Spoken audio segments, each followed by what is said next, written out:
What's up, sessionistas? Welcome sa isa na namang street session. At ngayon nga, nandito tayo sa Outback Grill dito sa Localizer Branch. At kasama natin si Sir Zeus Balitan. Sir Zeus. Taga saan ka sa atin? Mindoro po. Puerto Galera. Shoutout po sa mga taga Mindoro. Kuya Zeus, kailan ka pa ba nag-Saudi? Kailan ka nag-start na magtrabaho dito sa abroad?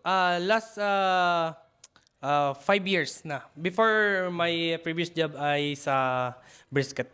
Now, Outback. 2 years, running 3 years now. 3 years. Matagal na din, kuya. Tsaka more on food industry ka talaga, no? Yun ang work mo since before sa Pilipinas. Yes. Local and international. Okay. Kuya, may tanong ako sa'yo. Yes, sir. Ano ba yung naging motivation mo para magtrabaho abroad? Family. And syempre, sa Pilipinas mahirap eh. Kaya kailangan natin kumain ng konti. Tama. Yung pangarap natin para sa pamilya talaga natin, talagang kailangan nating gawin lahat, i-pursue.